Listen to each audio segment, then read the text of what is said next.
Let's bring in Ohio Congressman Jim Jordan, chairman of the Judiciary Committee. Jim, there's no one I'd rather talk to right now than you. Okay, let's start at the beginning. Yeah. Is Hunter Biden a national security risk? Well, I think we're going to find there's certainly questions about that, and I think Mr. Comer's investigation is going to look at that. He wants to get these suspicious activity reports. As he just mentioned, he'd like to get the logs of who had access to the Biden family residence there. So I think those are all important questions that the American people are entitled to know. What really jumps out at me, though, Judge, is this timeline and the lack of transparency from the White House. And you talked about this.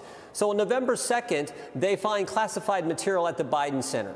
They don't tell anyone. On December 18th, they find classified material at the Biden garage, at their residence, and they don't tell anyone. And then on January 9th, there's a news report talking about classified material, but only at the Biden Center. The White House comes out and confirms that, but they still don't tell us about the garage, what they found on December 18th.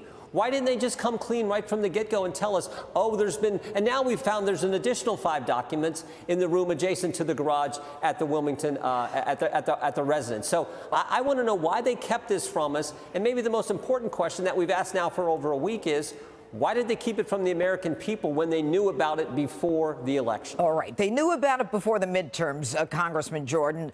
You know they hid the Hunter Biden laptop story because it was a presidential election coming up. No surprise. They'd hide it so that it wasn't in play during the midterms.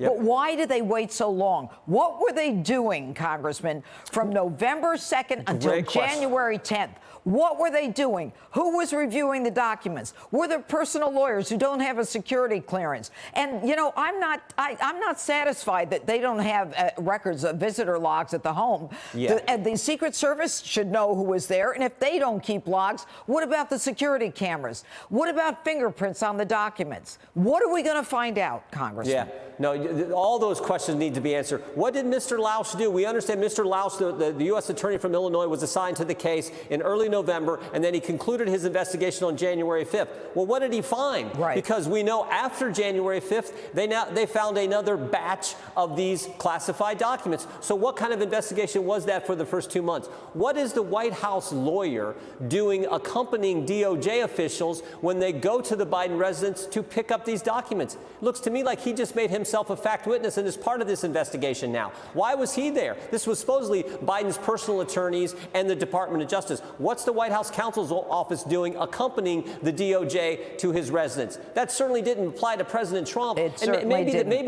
Maybe the best one is Secretary Clinton. I remember asking her specifically when she testified in front of the Benghazi committee, Secretary Clinton, you've got 60-some thousand emails. We don't want to see your personal emails. There's a thing called privacy in America. We have no right to see those. But we don't exactly trust you and your lawyers to determine which ones we should see and which ones we don't need to. How about this idea?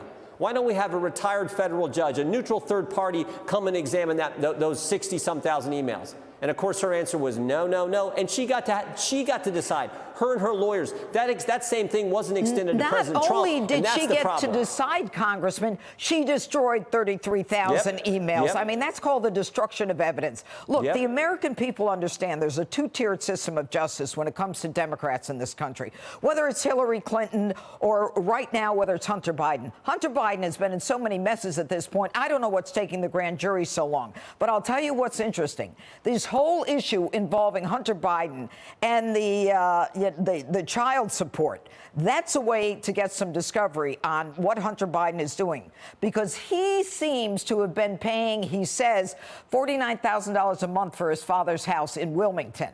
All right. To me, that looks like money laundering. The house isn't worth more than $6,000 or $8,000 a month. What say you? That is why Chairman Comer wants to get access to the suspicious activity reports. And understand what these are. They're suspicious activity that the Treasury Department sees on bank accounts, and they have 150 of them, we've been told. That's why he wants to see that information and focus his investigation there and build out from that premise. So that's why he's looking for it. Hopefully he'll get access to those in the course of his investigation. Well, you know what, Congressman Jordan, I trust that you guys will proceed with this with due diligence. There is so much going on, and I don't know if it's possible to get fingerprints off those files. I don't know who's touched those files. And by the way, I can't imagine a personal lawyer going in and moving files from the Penn Biden Center. There's a lot of layers to this. Why were they looking in the first place? What prompted them to go look? I think that's a fundamental question we don't have the answer to either. Yes, and who were the other people in that building who might have had access to that room? Anyway, Congressman Jim Jordan, always good to see you again. Thank you, Judge. All right. Hey, Sean Hannity here. Hey, click here to subscribe to Fox News YouTube page and catch our hottest interviews and most compelling analysis. You will not get it anywhere else.